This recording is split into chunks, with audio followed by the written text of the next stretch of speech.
I see people saying, don't say this, don't say this other word, and I just don't understand why. Because saying is the key for communicating.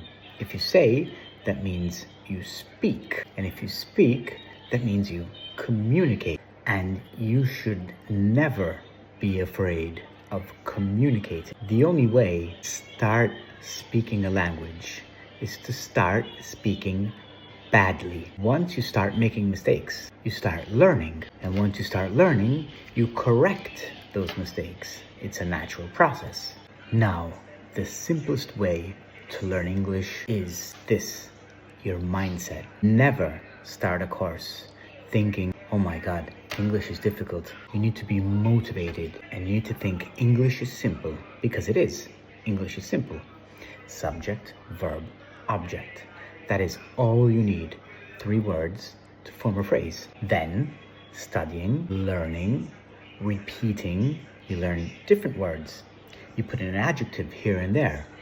Adjectives, very important, because adjectives are like side dishes. When you have a dish of meat, you don't only eat meat, do you? Meat is the subject. Then you need something around the meat, right? And to make that meat nice and to make that dish nice, you need adjectives. Vegetables. Adjectives are like vegetables. The more adjectives you know, the more the phrase becomes nice. Of course, you need a good method. Without a good method, it's quite difficult to learn. Good method, and of course, a good teacher. You need a teacher that makes you repeat things, not a teacher that is there and explains and speaks and talks about grammar all the time. Once you know the basics, and the basics for me is present simple, present continuous, past simple, present perfect, which is probably the most difficult one, the future, and the conditional. After that, you're all set.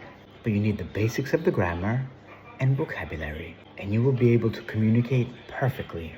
But the most important thing is your mindset, is the way you enter a classroom, is the way you start a lesson online. You enter, you start, and you say, yeah, I'm gonna learn. And at the end of every lesson, and this is what every good teacher should do too, you should ask yourself, student and teacher, what have I learned today? And the teacher should ask, what have I taught today? What has the student learned? Mindset, method. A teacher, words, grammar, and phonetics. Together